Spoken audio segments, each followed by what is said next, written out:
안녕하세요. 고준혜 씨의 TV입니다. 구독과 좋아요 부탁드립니다. 옛날 해는 뉘엿뉘엿 지고 어스름한 초저녁에 포천의 어느 양반가의 사랑채에서 4~5살은 되어 보이는 사내 아이를 부부가 앞에 앉혀놓고 도란도란 얘기 중이다. 남편은 잠은 놀란 듯 부인에게 말을 한다. 부인, 이리 와 이것 좀 보시오. 놀랍소. 아이가 이 글자를 읽는다오. 남편은 아이에게 서책의 다른 글자를 가리킨다. 이내 아이가 정확히 읽어내리자 놀란 눈으로 아이와 아내를 빤히 바라본다. 허허, 우리 아이가 그 말로만 들었던 신동인가 보우. 아들의 총명함에 탐복한 이선비는 외동인 아들을 어찌 키워야 하는지 마음이 무거워졌다. 기실 이선비 집안은 대대로 학문과 덕망을 갖춘 인재를 배출한 명문가 집안이었다. 그러한 집안의 분위기가 몸에 밴 이선비는 자연스럽게 학문에 대한 열의와 올곧은 성품이 아들을 훈육하는 바탕이 되었으며 아들에게도 아버지의 가르침이 스며들었다. 총명한 아들이 8이 지나자 문장력과 학문이 깊어져 근동의 소문이 자자해졌다. 어느 날 소문을 듣고 서예와 문장이 뛰어난 복내 양사원이 찾아와 시험 삼아 이런저런 문답을 주고받더니 경탄하며 말했다. 너는 비록 나이 어리나 내 너의 벗에도 못 미치니 너는 나의 스승이라 할 수 있구나. 나이가 어렸음에도 이런 찬사를 받은 신동이었으니 나이 17에 이르러서는 일치월장이라는 말이 부족할 정도로 이도령의 학문과 성품은 궁계 일학이 되었다. 하나뿐인 아들의 인성과 재주가 이러하니 부부는 아들에게 보탬이 되는 것이 무엇일까 고민하였다. 부인, 어찌 우리에게 이렇듯 뛰어난 길이나가 찾아왔는지 모르겠소. 지금 사는 곳보다는 더 넓은 세상으로 아이를 이끌어야겠소. 그래요, 사방님. 잘 생각하셨어요. 우리 도성안으로 이사를 가요. 이렇게 부부는 빠른 결단을 내리고 실행에 옮겼다. 도성에 거주하는 친척에게 살 집을 구해달라 부탁하고 부부는 꼭 필요한 짐들만 우선 챙겨 아들과 함께 길을 나섰다. 아들은 습관처럼 길을 가는 중에도 옛 문장가의 문장을 쉼없이 되뇌었다. 찬찬한 외모와 부드러운 음성은 달빛 아래 이태백이 유유자적하며 걸어가는 모습이었다. 세 사람은 걷고 또 걸어 한양 남대문에 이르렀다. 이제는 한양에 도착했다는 안도감에 남대문 노변에서 잠시 지친 다리를 쉬고 있을 때였다. 초로의 양반이 급한 발걸음으로 남대문을 지나치는 중에 노변에 앉아있는 도령을 보더니 가던 길을 멈추고 놀란 눈을 하며 그 자리에 가만히 서서 도령만을 바라보았다. 초로의 양반은 연신 감탄하며 어허, 세상에 저토록 뛰어난 기보가 있었던가. 틀림없는 나라의 동량지제로다. 그 초로의 양반은 다름 아닌 도정 이지함이었다. 당시의 앞일을 예견하고 사람을 알아보는 지인지감이 뛰어나기로 팔도에 이미 이름이 난 이였다. 도령의 외양에서 풍겨져 나오는 반듯함과 총기 어린 눈빛이 경외감마저 들게 하였다. 그냥 지나치기에는 너무 아깝다는 생각이 들었다. 일전에 천판벼슬을 하는 장조카가 둘째 딸의 신랑감을 구한다는 얘기가 번뜩 떠올랐다. 어디 통성명이라도 해봐야겠구나라고 잠시 생각하며 발걸음을 움직이려는데 벌써 도령 일행이 저만치 가버렸다. 자신이 급히 볼일 보러 가야 하는 것은 이미 잊은 채 도령 일행을 뒤따르다 보니 어느 숙소로 들어가는 것이었다. 도정 선생은 일행이 들어간 아담한 기와집을 눈여겨본 뒤에 더는 지체할 수 없다는 생각에 다시 급히 발걸음을 옮겼다.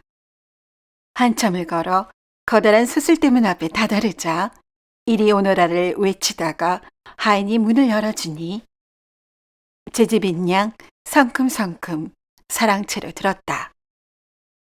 사랑방에는 깊은 생각에 잠긴 참판 이사내가 갑자기 방문 밖에서 귀에 익은 기침 소리가 들리죠. 화들짝 자리에서 일어나 도정 선생을 맞는다. 아니 작은 아버지, 어디를 급히 행차하시었기에 땀이 비오듯 하십니다. 그간 강령하셨는지요? 그래. 마침 잘 되었네.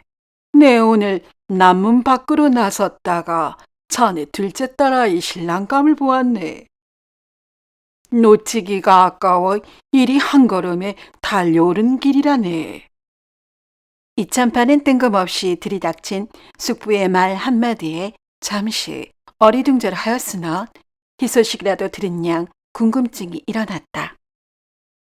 이참판은 당시 북인의 영수로서 팔도의 이름을 드날리던 인물이었으며 훗날 영의정에까지 오른 이였다. 시름이 없을 것 같은 그에게도 걱정거리가 하나 있었으니 유독 아끼는 둘째 딸이 혼기를 당해 사방팔방으로 사익감을 찾으려 수소문했으나 마땅한 인사가 나타나질 않았던 것이다. 이런 때에 자신의 숙부가 신랑감을 찾았다고 들이닥친 것이다. 여보게, 내 그 신랑감의 집을 알고 왔으니 지체 없이 약혼을 해서 사이를 삼도록 하세나. 공연히 지체하다가는 아까운 신랑감을 다른 집안에 빼앗길 듯하여 이렇게 단숨에 달려온 것일세. 이참판은 이리 서두르는 숙부의 모습은 처음 보는 터라 뭔가 깊은 뜻이 있을 것이라는 생각에 환한 웃음을 띠고 되물었다. 작은아버지께서 손수 보셨다 하시니 더할 나위 없이 훌륭한 인물일 것은 틀림없겠사오나 일륜 대사를 자세히 캐어보지도 않고 당장 결정을 할 수 있겠습니까? 잠깐 앉으셔서 숨을 돌리시고 그 인물이라든지 문벌에 대해 자세히 말씀을 들려주시면 곧 사람을 보내 그 지체와 집안 형편을 자세히 알아본 뒤에 작은아버님 말씀대로 결정을 하겠습니다. 이 말을 듣고 토정 선생은 아차 싶었다. 조카의 말이 맞는 말이었으니 문벌은 고사하고 이름조차 모르는 길 가다 우연히 본 도령이 눈에 차 처소를 알아낸 것이 다였기 때문이었다. 너무 서둔 것은 아닌가 하는 생각도 들었으나 그 도령을 직접 대면하고 알아보고 싶은 마음에 조카를 만류했다. 여보게, 무엇 사람을 보내 알아볼 필요까지 있는가? 쇳불도 당김에 빼랬다고 내가 그 가족의 거처를 알고 있으니 이 길로 찾아가 꼼꼼히 살펴볼 곳은 살펴볼 테니 나만 믿게나. 합당하다면 정혼의 말을 전하고 오겠네. 예? 정혼을 바로 하시겠다고요? 조카 이참판이 미처 붙잡을 새도 없이 도정 선생은 도망치듯 집을 나와 도령의 처소로 향했다. 이때 이참판은 뛰쳐나가는 숙부를 더는 말리지 않고 그의 뒷모습을 바라보며 한껏 기대감에 부풀었다. 이참판은 이미 그 숙부의 뛰어난 식견과 지인지감에 놀란 적이 한두 번이 아니었기에 일단은 믿고 따르려 했기 때문이었다. 한편 이선비 부부는 전혀 뜻밖의 방문에 놀랐으며 방문자가 세상에 이름난 도정 선생임을 알자 더욱 놀랐다. 더구나 집안이 남인으로 분류된 터라 당시 세도가 혁혁한 북인 집안인 이참판 댁에서 청혼한다는 말은 믿기지 않았다. 하지만 도정 선생의 사람 됨됨이 하나만 보고 찾아왔다는 말에 더는 진이를 의심할 수 없었기에 청혼을 받아들였다. 어차피 아들의 장례를 위해 한양으로 이사한 것인데 이렇듯 좋은 혼처가 저절로 찾아오니 얼떨떨하였다. 이참판 역시 사익감을 대하고 보니 반듯한 외모에 예를 갖춘 행동거지가 마음에 들었다. 거기에 대화를 나누고 보니 부드러운 음성으로 답하는 모습이 세상에 보기 드문 기재라는 생각이 들어 마음이 흡족했으며 길이를 택하여 혼사를 치루었다. 그 신랑이 바로 한음으로 불려지는 이 덕형이다. 한음은 이듬해 진사시를 거쳐 약간의 나이에 별시 문과에 급제하여 벼슬살이를 시작했다. 벼슬살이를 시작한 한음은 남인 출신으로 북인 영수의 사위가 되었으니 곤란을 겪을 만도 한데 어느 한쪽에 치우치지 않고 중도의 길을 걸어 흐트러지지 않는 언행과 깊은 학문으로 그 명성이 세상에 널리 알려지게 되었다. 임금의 명에 의해 율곡 이의 추천을 받아 5명의 신진 관료들로 임금을 지근거리에서 보좌하는 시정론사의 친구 오성 이항복과 함께 제수되어 탄탄대로로 접어들었다. 승차를 거듭하던 중에 나이 31살이 되던 해에 대제학의 자리가 공석이 되자 조정 내에서 그 후임으로 거론되었다. 그 학식과 덕망으로 보나 누구도 이론을 제기하지 않았으나 원로 대신 심수경이 유일하게 반대하였다.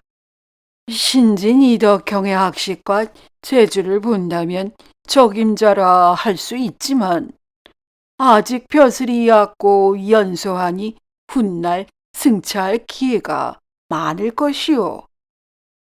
여러 선배를 눌러놓고 그같이 높은 자리에 앉힌다면 장래 유망한 인재를 버려놓을 수도 있으니 그를 이해해야 하는 말이오.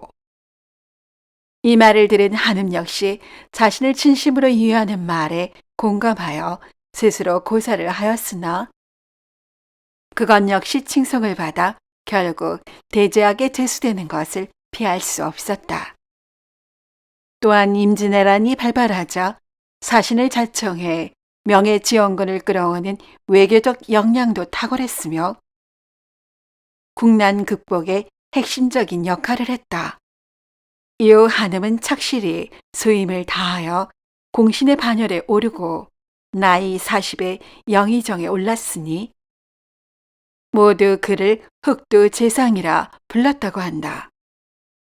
이후 강해군 때에 친구 이항복과 함께 영창대군의 처형과 배비하는 것을 반대하다가 삭탈관직 당하고 고향에 들어와 평생을 마쳤다고 한다.